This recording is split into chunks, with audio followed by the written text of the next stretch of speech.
Hey, what's up mga kakondis? Welcome to my vlog again. And for today's video is isasama ko po kayo sa aking pagluluto ng aking paboritong ulam, which is the fish. Ayan, magluluto po ako today ng um, adobong isda, which is yun po yung pinaka-paborito ko sa isda. Aside sa gagawin siyang kinilaw.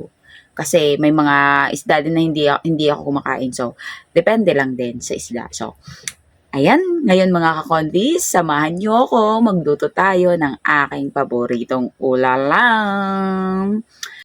So, tara, samahan niyo na ako sa pagluluto ng aking adobong isda.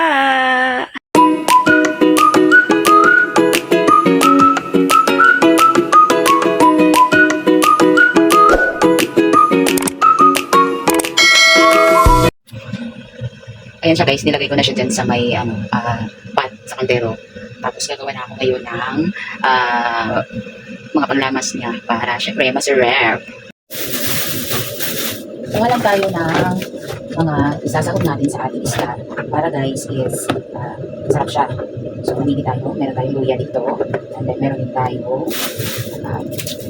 garlic and onion. So lagyan natin ng garlic. Guys. Yan yung nilalagay ko sa aking adobong isda. Okay, guys.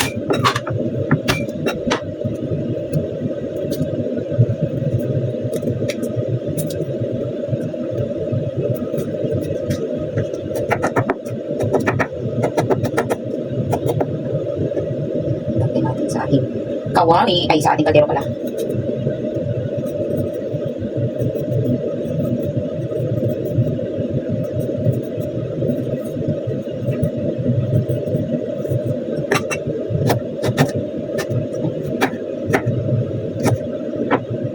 Basta mahiwa guys. Nakakaroon isa.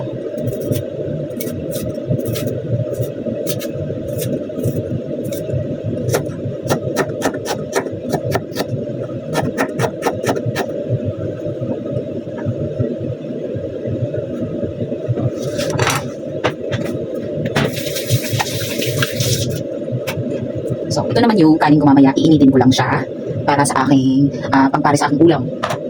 Wow. Oh, ayan na guys, nilagyan ko na yan ng mga sahog. Ayan, kung nakikita nyo yan, mga instead of sugar, nilagay ko dyan is oyster sauce, yung mga garlic, onion, and ginger. Para hindi siya, guys, hindi siya malangsa. So, kaya ako nilalagyan ng ginger. Naubusan na rin ako ng laurel. Para matawag talaga siyang adobong isda. Dapat may laurel, pero wala eh. So, pass na lang muna sa laurel. Pero lasang adobo pa rin yan, guys. Syempre, and then nilagyan ko na yan ng suka, toyo, and as what I said, oyster sauce. So, ready na yan. Papakuluan na lang yan. And then, ulalang.